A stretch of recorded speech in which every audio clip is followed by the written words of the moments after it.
We want to look at the concept of inductive reasoning. Now, the idea of inductive reasoning, and looks like we've lost our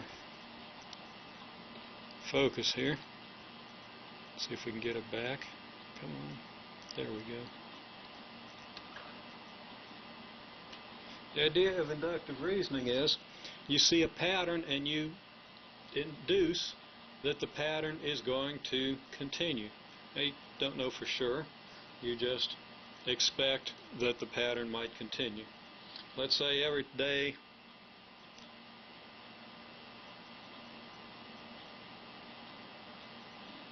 you go home and the dog bites you.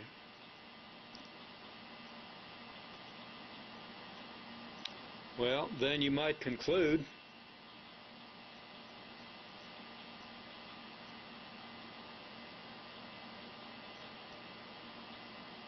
inductively that today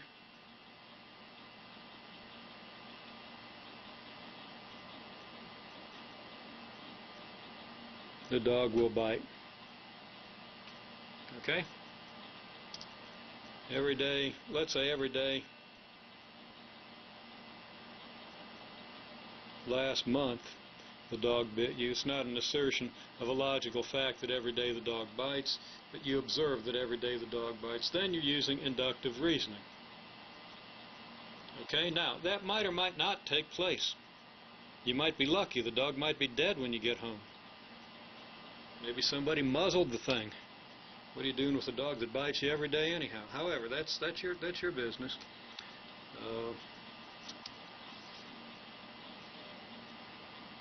Maybe the dog is your child's favorite pet and you just put up with it. Okay. In any case, from the fact that every day in your experience a dog has bitten, you're going to conclude inductively that the dog is going to continue to bite. Take another example. Let's take a number sequence. Let's say you got the number sequence 3, 6, 9, 12. You would probably conclude that the next number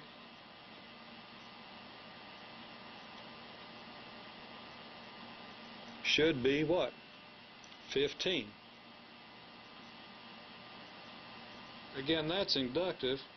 Unless you know more about the nature of this sequence, you can't be sure that the next number is 15, although it might be hard to think of any pattern or rule that wouldn't end up in 15 if it started with these 4 numbers. That's still inductive. You're not sure. That's just a probable number. It seems pretty probable.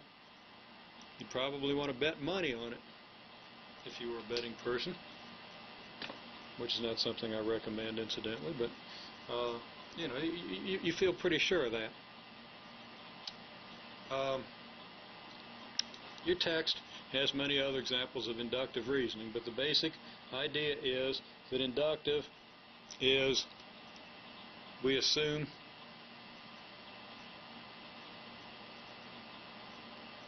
okay, we see a pattern,